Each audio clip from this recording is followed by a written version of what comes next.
तुलसी, वेदों का सार, हमारे संस्कार हमारी पहचान। विजया एकादशी, दिनांक 24 फरवरी 2025 सोमवार। व्रत कथा। एकादशियों का महात्म्य सुनने में अर्जुन को अपार हर्ष की अनुभूति हो रही थी। जया एकादशी की कथा का श्रवण रस पाने के बाद अर्जुन ने कहा है, पुंडरीकाक्ष, फाल्गुन माह के कृष्ण पक्ष की एकादशी का क्या नाम है तथा उसके व्रत का क्या विधान है? कृपा करके मुझे इसके संबंध में भी विस्तार पूर्वक बताएं। श्री कृष्ण ने कहा है, अर्जुन, फाल्गुन माह के कृष्ण पक्ष की एकादशी का नाम विजया है। इसके व्रत के प्रभाव से मनुष्य को विजय श्री मिलती है। इस विजया एकादशी के महात्म्य के श्रवण व पठन से सभी पापों का अंत हो जाता है। एक बार देवर्षि नारद ने जगत पिता ब्रह्मा जी से कहा है, ब्रह्मा जी, आप मुझे फाल्गुन माह के कृष्ण पक्ष की विजया एकादशी का व्रत तथा उसकी विधि बताने की कृपा करें। नारद की बात सुन ब्रह्मा जी ने कहा है, पुत्र, विजया एकादशी का उपवास पूर्व के पाप तथा वर्तमान के पापों को नष्ट करने वाला है। इस एकादशी का विधान मैंने आज तक किसी से नहीं कहा, परंतु तुम्हें बताता हूं। ये उपवास करने वाले सभी मनुष्यों को विजय प्रदान करती है। अब श्रद्धा पूर्वक कथा का श्रवण करो। श्रीराम को जब 14 वर्ष का वनवास मिला, तब वो भ्राता लक्ष्मण तथा माता सीता सहित पंचवटी में निवास करने लगे। उस समय महापापी रावण ने माता सीता का हरण कर लिया। इस दुखद घटना से श्रीराम जी तथा लक्ष्मण जी अत्यंत दुखी हुए और सीता जी की खोज में वन वन भटकने लगे। जंगल जंगल घूमते हुए वे मरणासन्न जटायु के पास जा पहुंचे। जटायु ने उन्हें माता सीता के हरण का पूरा वृत्तांत सुनाया और भगवान श्रीराम जी की गोद में प्राण त्याग कर स्वर्ग की तरफ प्रस्थान किया। कुछ आगे चलकर श्रीराम व लक्ष्मण की सुग्रीव जी के साथ मित्रता हो गई और वहां उन्होंने बाली का वध किया। श्रीराम भक्त हनुमान जी ने लंका में जाकर माता सीता का पता लगाया और माता से श्रीराम जी तथा महाराज सुग्रीव की मित्रता का वर्णन सुनाया। वहां से लौटकर हनुमान जी श्री रामचंद्र जी के पास आए और अशोक वाटिका का सारा वृत्तांत कह सुनाया। सब हाल जानने के बाद श्री रामचंद्र जी ने सुग्रीव की सहमति से वानरों तथा भालुओं की सेना सहित लंका की तरफ प्रस्थान किया।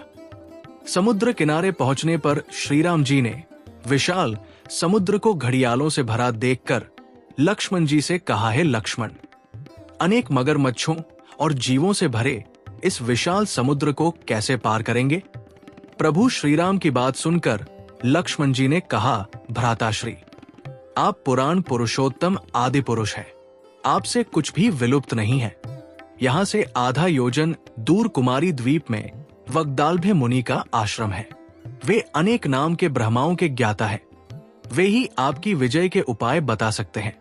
अपने छोटे भाई लक्ष्मण जी के वचनों को सुन श्रीराम जी वग्दालभ्य ऋषि के आश्रम में गए और उन्हें प्रणाम कर एक ओर बैठ गए।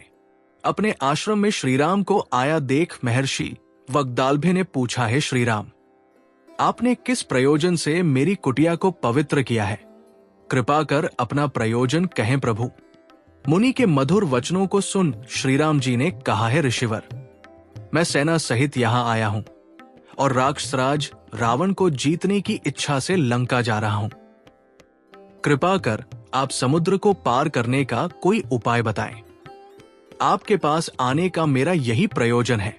महर्षि वग्दालभ्य ने कहा है, राम, मैं आपको एक अति उत्तम व्रत बतलाता हूं, जिसके करने से आपको विजयश्री अवश्य ही प्राप्त होगी।